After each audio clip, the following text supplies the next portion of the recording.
All right, CJ. This is our third installment of the review of Aesthetics on the Aesthetic Education of Man. Did I say that right? What did I say? You said aesthetic on the aesthetic education. Schiller's on the Aesthetic Education of Man. Man, this is going to be a great Take podcast. 2. Yeah, okay, let's go. So, something that I found that is really helpful is that I go and I review the tapes of both what you and Jordan and me, what we put together each week on the respective texts that we're considering. And sometimes I get there are things that I want to conceptually clarify, things that I think maybe we got wrong or whatever. And consequently, it would be kind of nice to have a third party be able to look things up while we're doing it, because there's so many things that we encounter that we don't just necessarily have on hand, like dates, facts, and things like that. Generally, I thought we did a really good job with what we did last week. There was one thing that I wanted to dwell on a little bit, and I think this is sort of interesting, is that this is something I should know, and probably something a lot of people should know. And this is kind of like the kind of the details of the French Revolution. And the reason why I'm bringing up the French Revolution in a philosophy podcast is because last time we were trying to kind of get our minds around the philosophical and the historical factors that were pressurizing the creation of Schiller's work. And when you and I were kind of roaming around trying to grasp like what was happening at the time in Europe that would make Schiller write a book about art transcending us into political freedom. And so I had to do a little bit of research on this. So the book was published in 1794, which is smack dab in the middle of the French Revolution, which occurred from 1789 to 1799. It was a 10-year period. I've talked so much here, and I'm gonna. No, it's fine. I'm gonna find a moment to pause.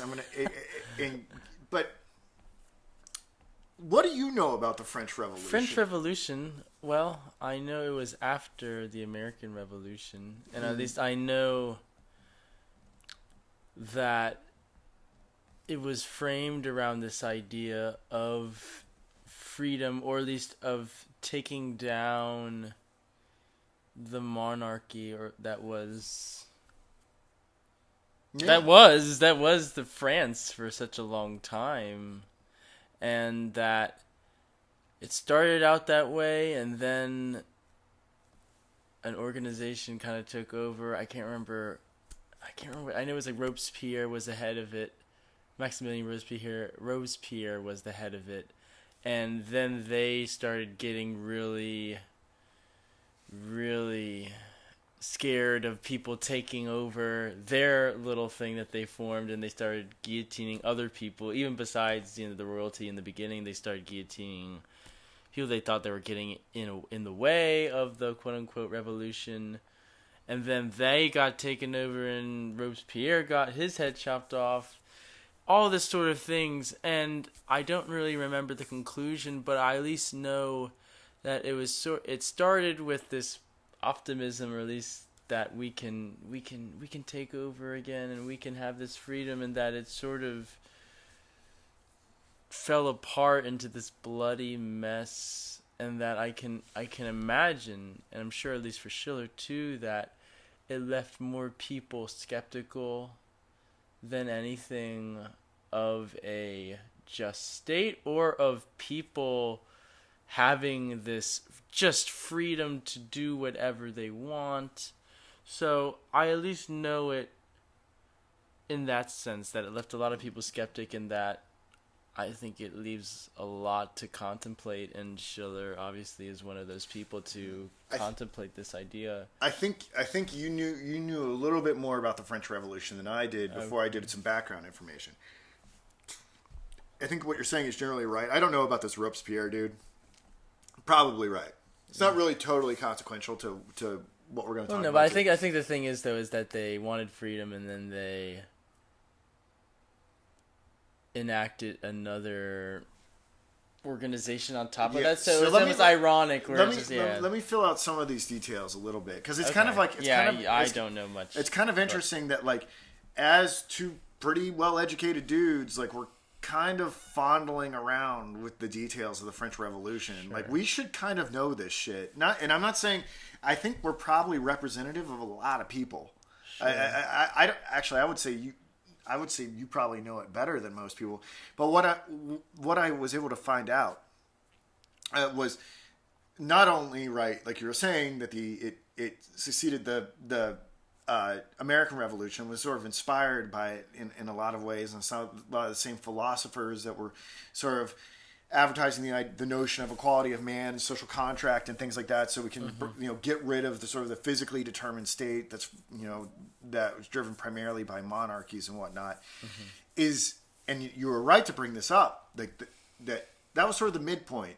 Is that what started off with so much optimism eventually sort of got into this point where there was a lot of sectarian squabbles about who was better at carrying out the cause.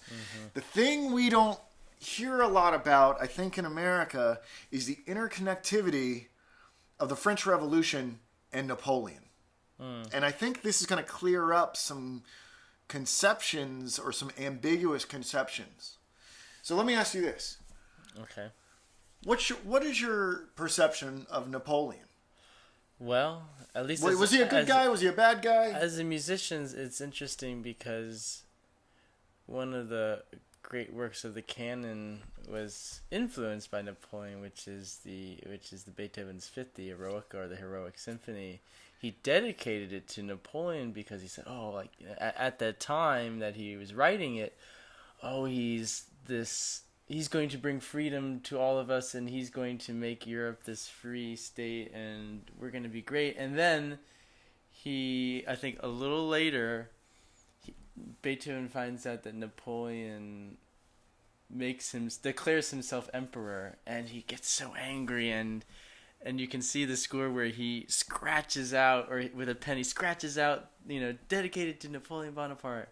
And then, not anymore. Yeah, not anymore. So jerk face. Right. So then there's this perception that it's dedicated to the memory of.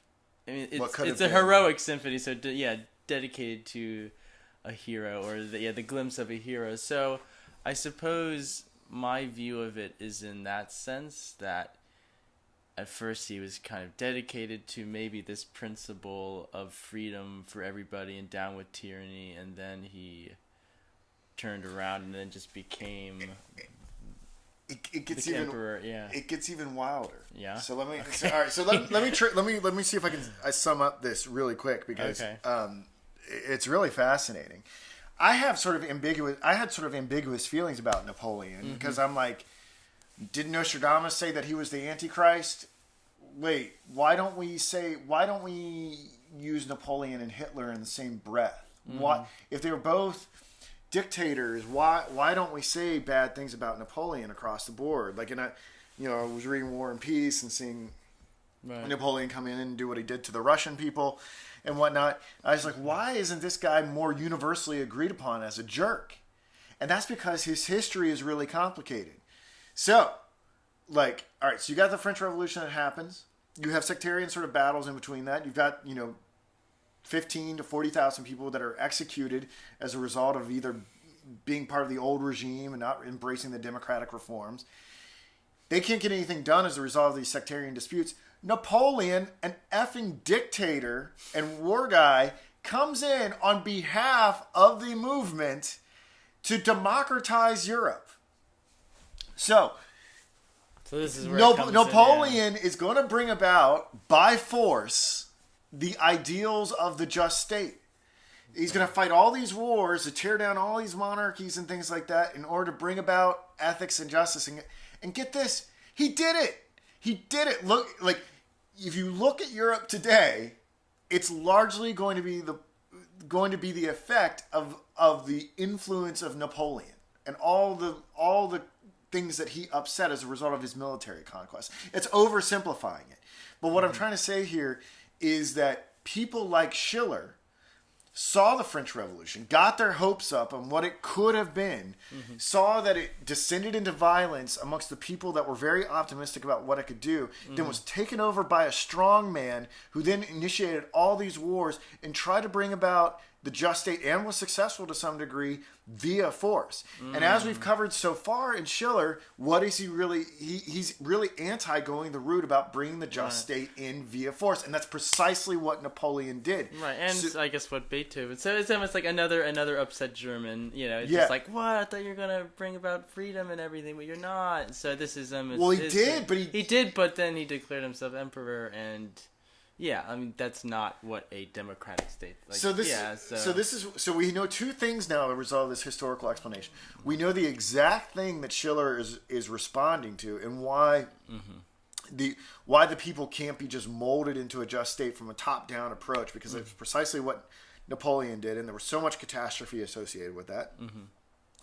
And now we know also why there's so much ambiguity surrounding Napoleon. Was he Hitler? Was he an iconic figure of Europe? Who was he? How are we to think of him? Sure. He was kind of both. Right. And maybe you could even say the same about Hitler or any of these figures that they start with great promise, because if you think of Germany at the time, they were totally destroyed by World War One, and they hadn't really have any hopes, but Hitler...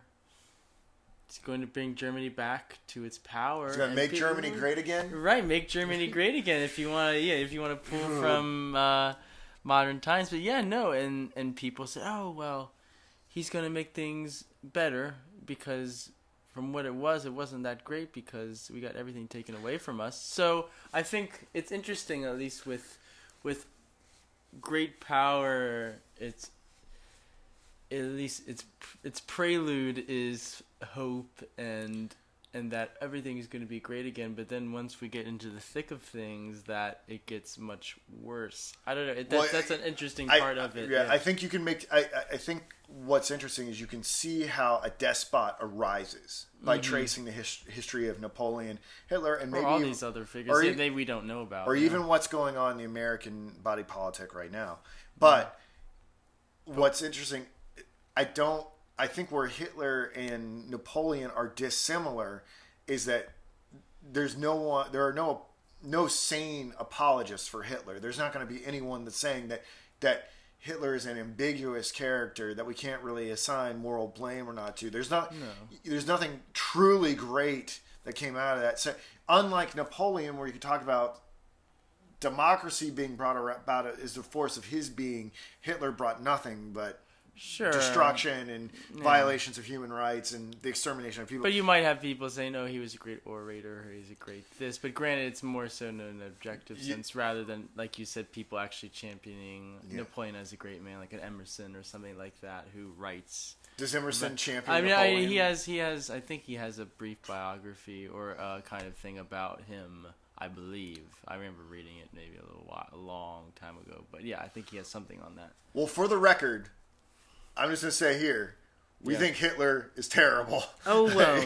and we can see possibly the ambiguous condition of Napoleon. Sure. So I think the thing, though, is that we have a frame now to discuss 5, 6, 7, and 8. We do. Or at least the letters that we're going to discuss. And I think they will definitely help us because it talks a lot about state and the different ways that is not going to help us in trying to bring about peace and freedom and all of that, or at least that the state in general is not going to help. But let's start. Yeah, so we should get into the Schiller, and just a brief recap. We said in our previous podcast that we said that the way that the society is he's finding society right now is that individuals are sort of split between those who are more married to their sensuous nature and those who are more married to their rational nature. And they sort of are in contempt of one another, or at least the ones that are more married to their rational nature have contempt for the people who are more animalistic, and the people more bound up in sensuality, whether or not they have an anti-intellectual streak or not is we don't really know. They're just more sort of married to bodily desire. And he's trying to figure out how he can get both these individuals to respect one another so they can extend equal rights to one another and get into the just state. And the idea is that he's going to have to create a third condition, which we sort of illustrated as being this sort of thing that brings together the rational and sensual side in man, that's going to reconnect the rational narcissist to sort of the multiplicity of humanity. And we've got to get people who are more married to their sensual aspect to rise to moral principle. And we're going to encounter in, art objects that animate both sides of this. And then somehow, in a timeless place, people are going to be sort of transported to some sort of unique condition that I'm unprepared to speak about right now, this aesthetic condition that's going to allow them to freely choose the just state rather than having it imposed upon them by a Napoleon or by someone like myself who might be obsessed with rationally schematizing the body politic. So that's the general sort of layout. But, and I think that's kind of covered in 5 and stuff like that. The hall that I want to, of ideas that I want to discuss tonight primarily occurs in letter 6. And do you recall? Is it? Do you want to talk about Greeks? I want to talk about Greeks. All right. So why do I want to talk about Greeks? What does Schiller preoccupy himself with in the 6th letter in regards to Greeks? Why does he feel it necessary to talk about the Greeks? Well, Dr. Johnson, no, I think he is concerned with the Greeks because they portray some kind of ideal, and that's something we kind of talked about with Nietzsche too, where the Greeks are kind of looked upon as this monument to how man can be great. But I think for Schiller, at least, the monument is there because they embody both a rational and sensuous side, that they're not divorced from each other like modern man is, that one can have poetry and philosophy in the same breath and not so much bordered or broken up. Yeah, so I think you're like a step or two ahead of me. I just want to, and I think everything you're saying is totally correct. I still want to, so how does Schiller sort of get there where he turns to the ideal of the Greeks is that Schiller asks him, he's like, look, I have accurately diagnosed the modern condition. Okay? And this is going to be sort of what's happening all over the place. But one would be inclined to say, has it always been like this? And he's like, it's not universal temporally. There was a time when man had his shit together, where at least where man wasn't so splintered into the rational and the sensual aspects, where they really couldn't get along so that they could bring about the just state. There was actually a time when all the different cognitive faculties of man were sort of interacting with one another, like you've already alluded to. And I guess he doesn't really, I don't know if he addresses this issue as much. Conceivably, that sort of interpenetration of the faculties of mind would have led to a better sort of body politic. But what he's going to try to do is look at the Greeks to try to figure out how we as moderns can reassemble our mind and glue it back together so that we can experience something relating to happiness in the modern condition that will then allow us to jump into political freedom. So I think I didn't mean to back you up too much there, but I just wanted to understand why that important. Why that was important to say that. So let's talk about the Greeks. Sure. Okay. What does it mean? Like, so why? So he's kind of. How did we get? If you're saying that the Greek mind was not splintered, it was all together. The modern mind is splintered. Right. Okay. All right. We have to understand why or we how. have to understand how we got from the Greeks to the modern condition, how the mind got splintered, what things were doing it, and what we even mean by the splintering of the mind. So what does he mean that the Greek mind was more whole and it wasn't fractured and broken up in all these capacities? What does he mean there? What did the Greek mind look like in contradistinction to perhaps the modern mind? I mean, I think it has something, if I recall, it's something to do with reason, or at least the intellect, how maybe it wasn't working as actively in the Greek, not to say that they weren't rational, but that the intellect in the sense of the dividing and conquering intellect wasn't at work as much in the Greek mind. That I know Schiller said something along the lines that it was inevitable that we were going to splinter off. Well, It was almost idea. It was almost just a matter of time before that was supposed to happen. But I think it has something to do with that faculty wasn't as active maybe as. Well, I think the question is, why wasn't the rational faculty as active in the Greeks, so that it seems to be sort of hyper-developed in a way in moderns. As much as there are people sort of still married to their central character, it almost seems overdeveloped in modern. So we have to look at the conditions that are pressing it towards this stratification. Sure, and maybe if we're talking about this intellect that is dividing people, then maybe we have to talk about the sense that the Greeks, if we just take any Greek, at least that's what Schiller does, like if you take any Greek, they're all geniuses, or at least in the sense that if you they're whole. Yeah. Where if you take modern man, I mean, even look at educational systems where we have people that are really good at math, they don't really care about art that much, or people that are really great at art, but they don't really care about philosophy. Take a look at ourselves. How did we start this podcast off? Sure. We had to go look up a major event of history to contextualize this book. We should know about the French Revolution, but you and I really didn't. And I'm not going to be hard on us. I doubt many Americans understand the French Revolution. Mm-hmm. But I guess our minds have been splintered in a way where our obsession with music or philosophy and compartmentalization of history or whatever has made it so that you and I are really good at some things, but we've really neglected some other things. Mm-hmm. So what he's trying to say is with the Greeks is that their philosophy, their cultural narratives, their art, all of it sort of was bound up together. So when you read a work of poetry, you got your history and you got your philosophy kind of all at once. True. Yeah. But the way that the modern condition is that everybody is specialized. Not only is everyone sort of specialized at different things, but reason has been separated from the arts, right? So you see that certain aspects in our educational system are played up at the expense of others, right? Mm-hmm. Maybe you could talk about how in high schools and college programs and things like that, studying music is really minimized. If you're going to get a musical education, that's going to be something you almost kind of have to be intrinsically motivated to do. Mm-hmm.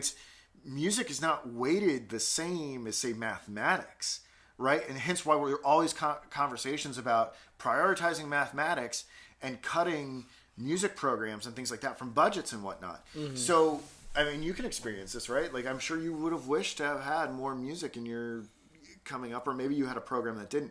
The point he's trying to make here is that the modern educational system has fractured the mind towards specialization. Mm-hmm. So that Luke learns philosophy, CJ learns music, someone else learns environmental policy, someone else learns history, someone else. So we're not only are our minds disconnected from the imagination, but then the intellect splinters itself up into specialties, right? Mm-hmm. And then, in addition to that, we exist in a governmental structure that rewards only certain stratifications of that splintered intellect, right? So individuals who've gone on to become really adept at at math and sciences or whatever are going to be rewarded financially at a higher level than you and I at the philosophical and the musical.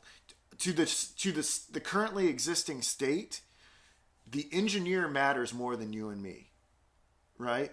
So not only is there going to be a stratification between sort of the rational and the sensual, but there's going to be this bifurcation of the rational and the imagination. So we've got these three aspects of the minds that are splintering, right.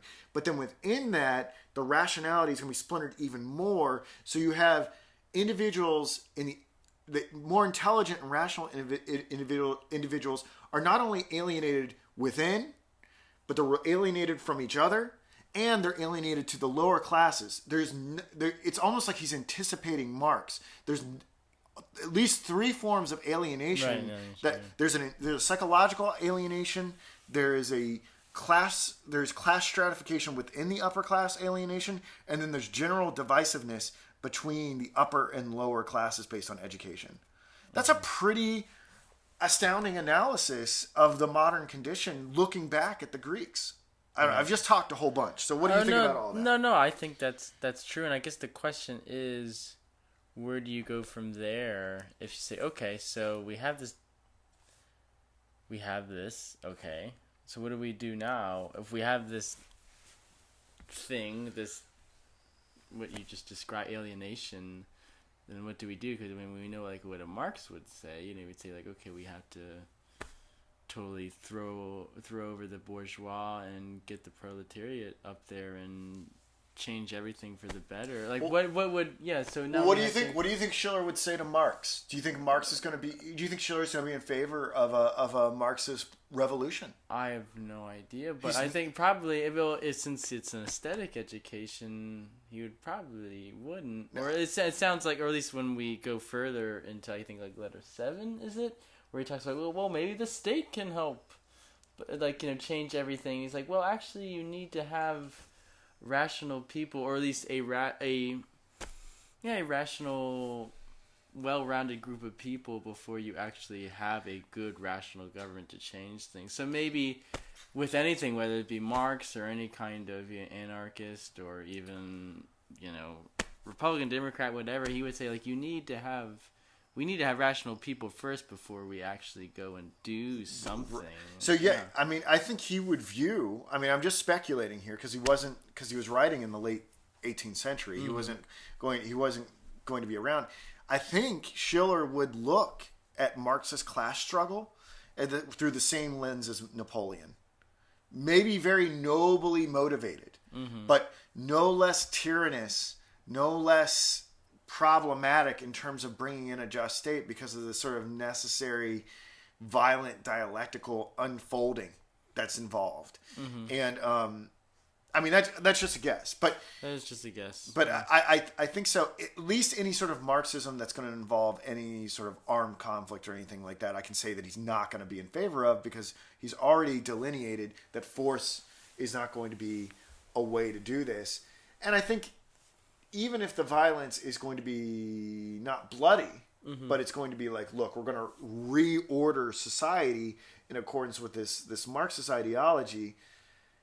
The whole point of this book is to he doesn't think that it's possible to bring people into a new era unless they've been sort of morally prepared or aesthetically prepared to begin with. So regardless of the nature of if a bunch of elites or a proletariat are going to get together and try to impose something on somebody else, he's going to be against it, I think. I think so too. But then I guess the whole idea is, okay, so who does the educating, right? Where it's just like, somebody or something, and I think you can say something needs to educate. It's not somebody. Well, it's somebody too in a way. Well, somebody too, right? But I mean, the whole. So we know it's not going to be an emperor. Right. We know it's not going to be a military despot. We know it's not going to be one class against the other. Right. We know it's not going to be top-down morality. Right. So the thing that's going to do it for Schiller is art. Yeah. Art is going to be the thing that heals the fractures within, heals the fractures within the upper class, the rational class, and heals the fractures between central and rational man. One thing I should say, and we've sort of alluded to it already, is that Schiller thinks that it was sort of inevitable, and you've mentioned this already, that the Greek mind would splinter in such a way.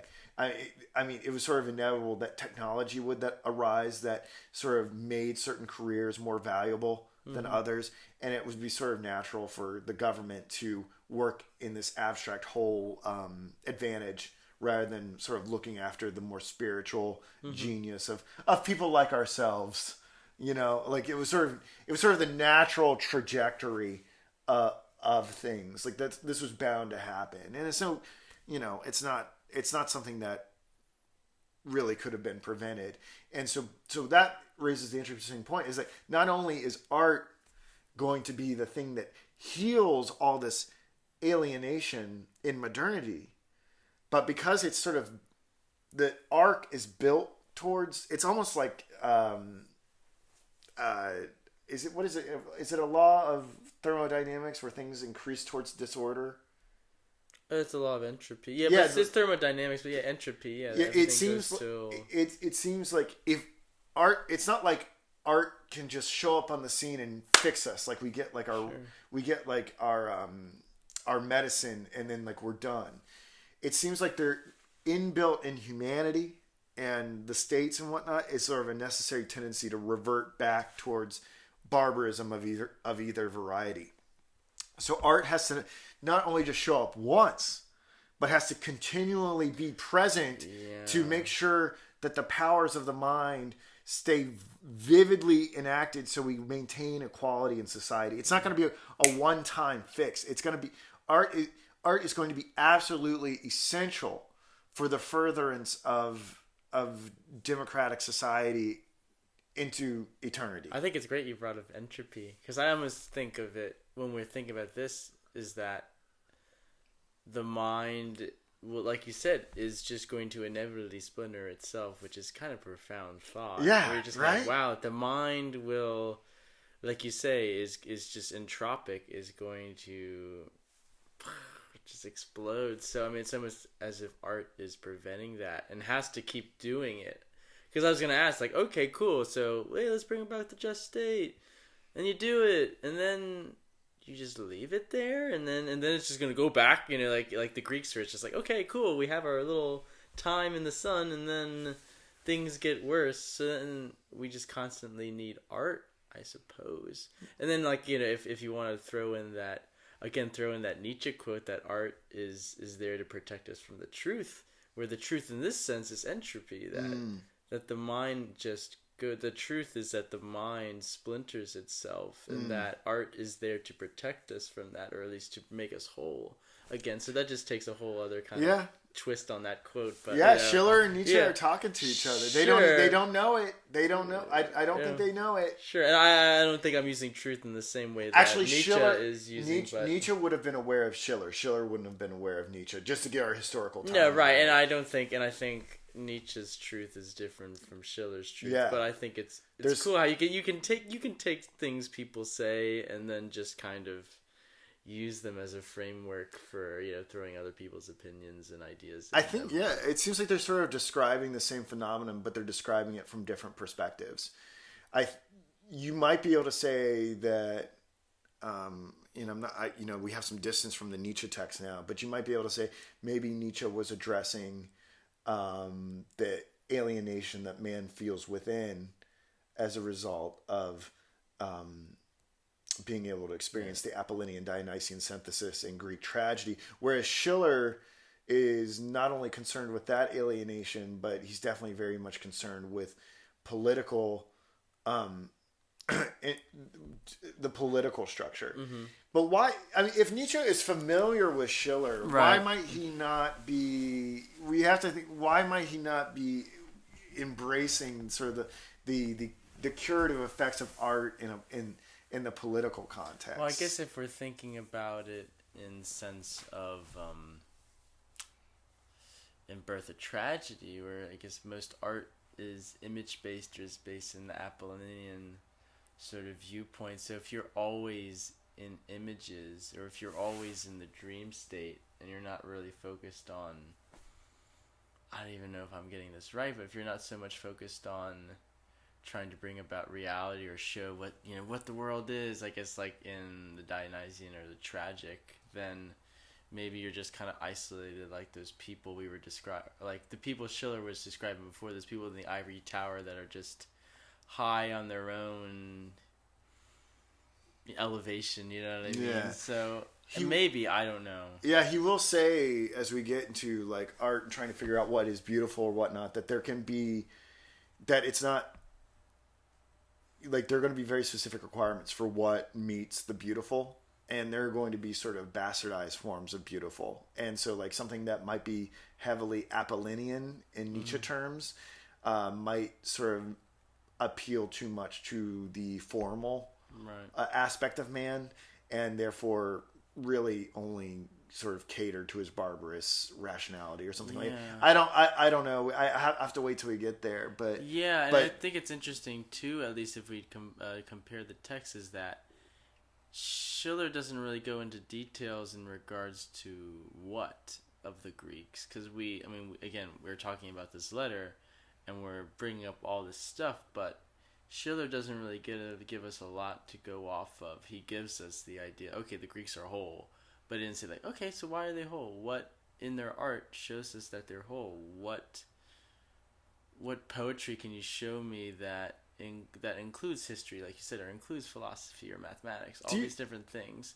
Granted, maybe again, that's if we're talking about our audience, maybe that stuff is already implied that, oh, of course.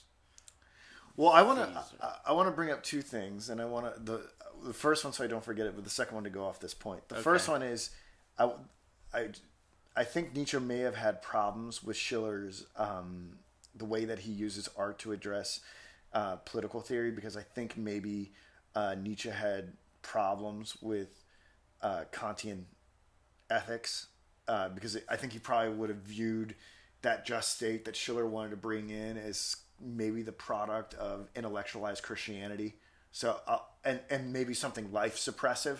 So I think that might be one of the reasons why Nietzsche didn't engage in the political stuff that Schiller did. But I want to go back to this idea of yours about the Greeks. I do find it funny that Schiller can extrapolate so much about the Greeks. Dude, it's nothing. I mean, come on. I mean, how can you do that, right? Like that would be. I mean, I don't know. I mean, you're talking about what fragments we have of the Greeks in the 18th century. It's got to be less than what we have now, okay? And you're going to look back at those fragments and say that the Greeks, you could just pick a Greek off the street, do the man on the street thing, and be like, I'm put a microphone in your face now. Now go. And he's gonna give you some profound thought, and he will blow your mind away. And, I'm like, these are the same people that executed Socrates, or allowed him to choose hemlock, or however you want to cast the scenario.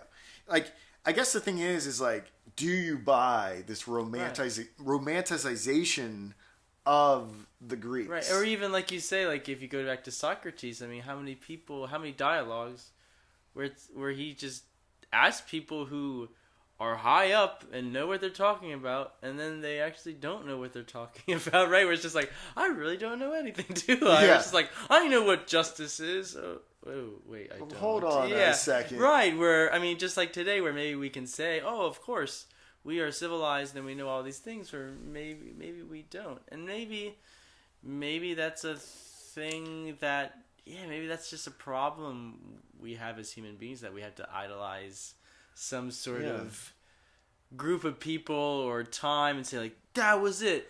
That was the great time. That's the epitome of mankind, but they had problems too, and they definitely had their dog days and really rough moments.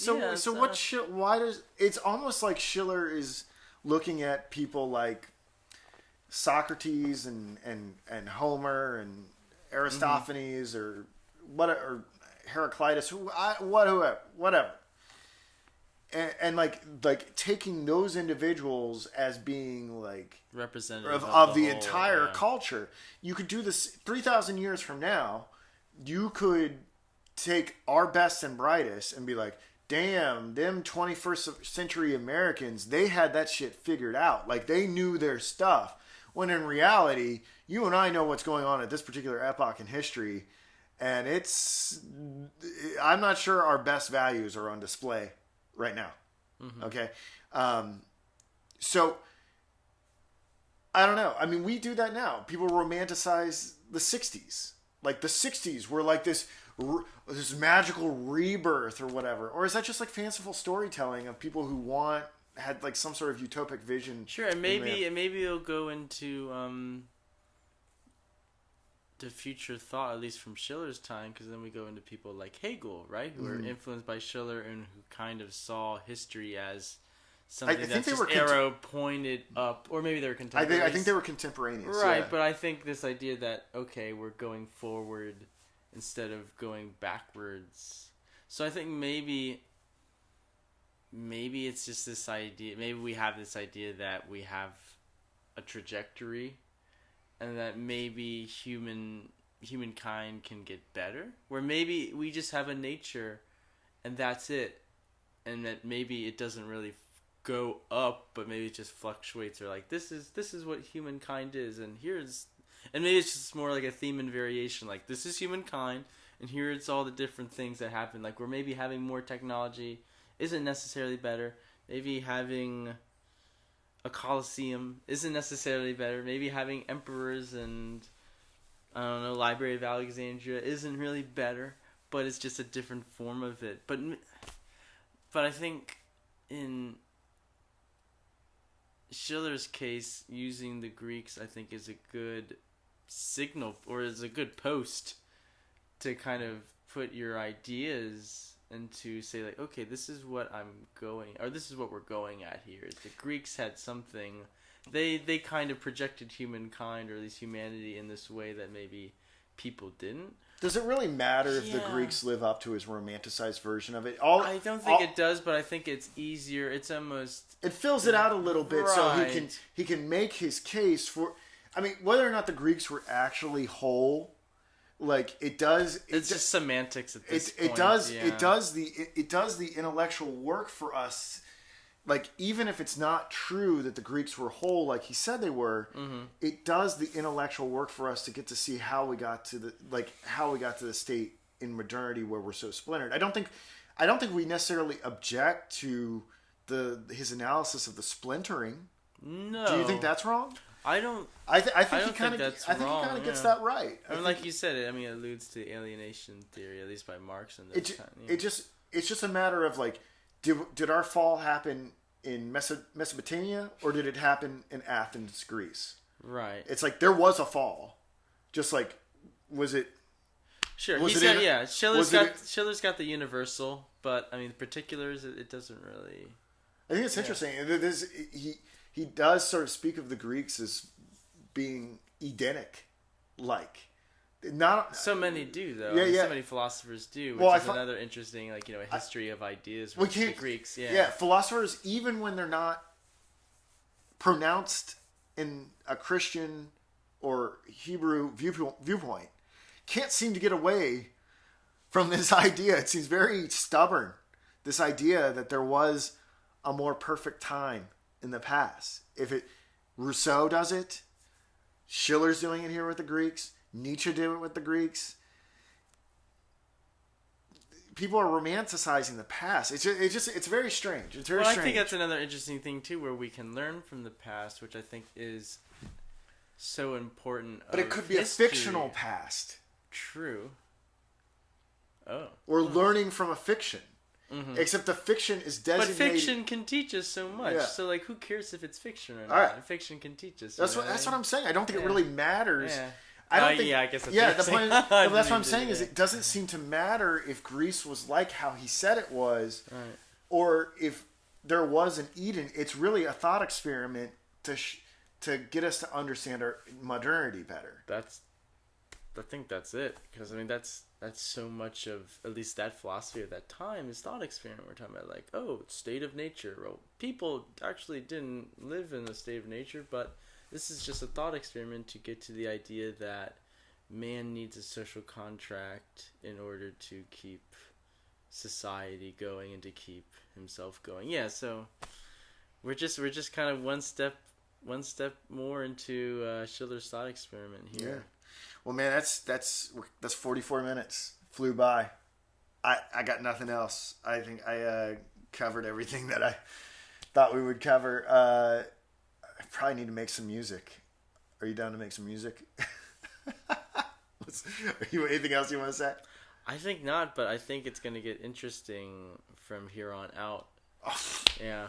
Dude, it's you're talking about it's gonna get bonkers. Of art. Yeah, it's gonna get absolutely bonkers. The next time, yeah. That'll be something we'll talk about. Is where do we go? Yeah, I think that's the big question at the end. Is where do we go from here? Okay, so we have this problem, and now what? If the state can't help us, okay, so art can help us. How does it help us? And I think that's what Schiller is gonna help us with. In trying to understand, okay, how does art actually make us whole? Yeah. So it's about to get bonkers. All right, man. I'm gonna sign it off. We'll be back after we play some music. All right.